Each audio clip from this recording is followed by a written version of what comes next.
Oh, did you see that? Old school music, new age technology, though. Just part of the announcement today of the military's new fighter jet. The Pentagon awarding Boeing a $20 billion contract to manufacture and engineer the world's first sixth-generation fighter jet. It will be known as the F-47. It's a technology that's new, but it doesn't fly by itself. It flies with many drones, as many as we want, and that's something that no other plane can do. Announced today by the 47th president. It will replace Lockheed Martin's F-22 Raptor jet, which entered service nearly 20 years ago. The Air Force says it will cost less, be more technologically advanced. It's also viewed as essential to keep up with China.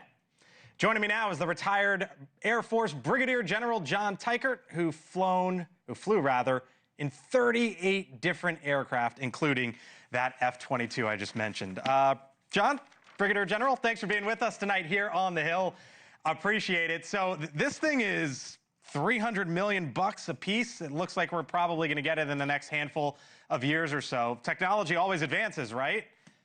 What's so good about this? The promise of this F-47 is that it will be a generational leap of capability, even ahead of that amazing F-22 Raptor. How? Tell me how. And that includes more lethality, more speed, more range, additional weapons, and we're looking forward to seeing this with a fleet of aircraft the president promised to be delivered before the end of his term. Do we have a sense, though, of what it could do versus what we can't do now? I think it's really a leap of all of the good attributes of something like an F-22 in a more demanding and challenging area. You look at the Western Pacific and the area around Taiwan as an example, an extremely dense set of threats that now we need a leap of technology to be able to overcome. And the promise is that the F-47 will give us that in the next 3 or 4 years. So is this just a direct response to China? I guess one way to look at it is, you know, we need to keep up our technology. The other way you could look at it is we need to keep up with China. What is it? Blake, this is something that's been on the drawing board for about a decade. And in fact, the president revealed today that we've been flying a prototype of this aircraft for the last 5 years. That means that we are trying to stay well ahead of any potential threat, whether it's China or someone else. And we are looking at our requirements in order to have the lethality anywhere on the globe and air dominance that we need. And this is not following China. This is setting a pace that China can't keep up with. You know, as I look at it, it's kind of a wild image to look at. Is that actually what it's going to look like? Like, I don't know if we know. Obviously, we see that nose sticking we'll see out what of the happens, hangar. right?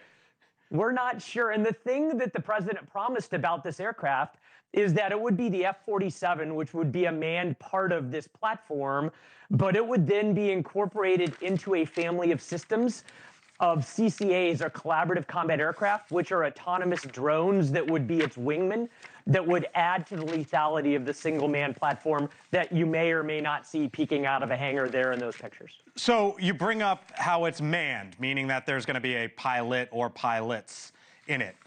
Elon Musk, and let's show the posts real quick. Elon Musk has been saying recently, you know what?